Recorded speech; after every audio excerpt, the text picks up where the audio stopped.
Hello student, कैसे हैं आप। स्वागत है आपका दीप्ति कॉमर्स क्लास में। आज मैं आपको विनिमय पत्र करा रही हूँ। ये आपका इम्पोर्टेंट है। ये 10 या 20 नंबर में आपका एग्जाम में आता है। ये इसकी थ्योरी भी इम्पोर्टेंट है और न्यूमेरिकल भी। आज मैं आपको थ्योरेटिकल पार्ट करा रही आती है। इसकी थ्योरी कैसे आती है, विनिमय पत्र किसे कहते हैं, विनिमय पत्र किसे कहते हैं, इसके कितने पक्षकार होते हैं, इसके कितने भेद होते हैं, या अनुग्रह दिवस किसे कहते हैं, ये क्वेश्चन आपके आते हैं।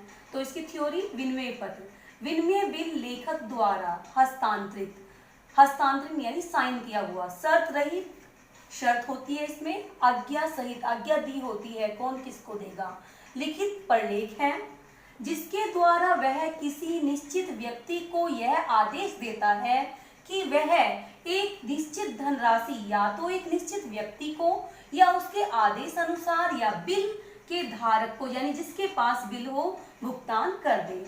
अब इसी में ही इसकी विशेषताएं छिपी हुई हैं। इसकी विशेषताएं क्या हैं?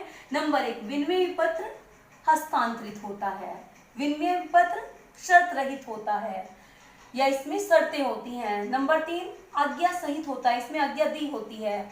नंबर 4, विनिमय पत्र एक लिखित प्रलेख है। नंबर 5, इसमें निश्चित व्यक्ति को आदेश देता है कि वह एक निश्चित धनराशि भुगतान करे, इसमें धनराशि निश्चित होती है।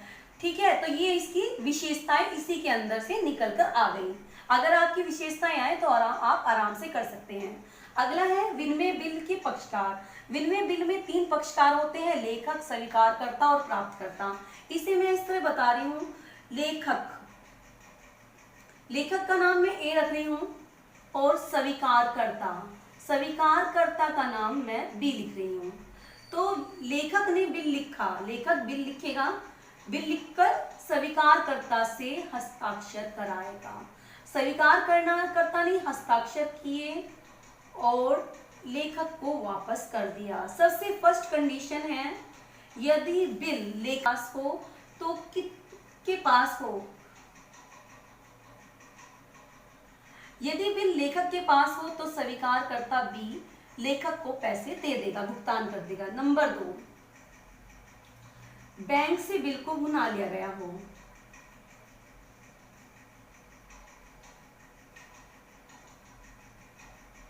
जब बैंक से बिल को भुनाया तो बैंक में अब आपका पैसा जो है, बिल जो है बैंक के पास चला गया, तो स्वीकारकर्ता बैंक को पैसे देगा। नंबर 3,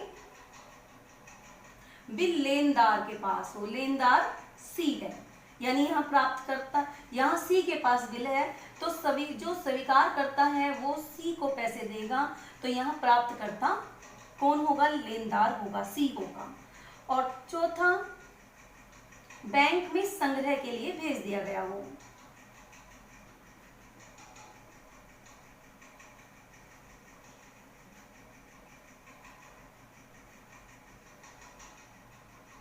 अगर बैंक में संग्रह के लिए भेज दिया हो तो बैंक में ही होगा, लेखक के पास ही, तो ये बी जो है बैंक द्वारा भुगतान करेगा।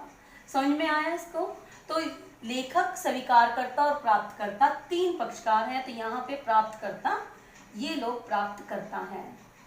अगला है बिलों के भेद। बिल 2 प्रकार के होते हैं, व्यापारिक विनिमय पत्र और अनुग्रह विनिमय पत्र। व्यापारिक विनिमय पत्र क्या होता है? जो ऋण के रूप में लेते हैं, यानी आपने माल खरीदा या ऋण लिया, उसके बदले में बिल लिखा, तो उसे व्यापारिक विनिमय पत्र कहते हैं। अनुग्रह विनिमय पत्र ये आर्थिक सहायता के लिए है, जैसे ए और बी फ्रेंड है, दोनों को पैसों की जरूरत पड़ी तो ए ने बी पर बिल लिखा और बी ने ए पर बिल लिखा, और दोनों एक दूसरे की सहायता के लिए अनुग्रह बिल को लिख सकते हैं। अगला है अनुग्रह दिवस, मोस्ट इंपोर्टेंट है ये।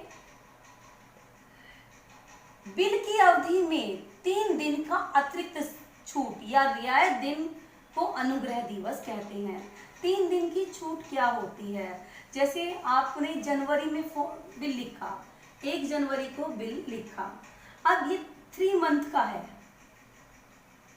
3 मंथ का है, 1 जनवरी को बिल लिखा, 3 मंथ का है, तो जनवरी, फरवरी, मार्च, अप्रैल में आपको 1 अप्रैल को आपको पैसे देने थे, तो यहाँ 3 दिन का एक्स्ट्रा समय हो जाएगा। 1 अप्रैल है, 4 अप्रैल को पैसे देने होंगे, यानी 4 अप्रैल को बिल का भुगतान करना होगा, तो इसे कहते हैं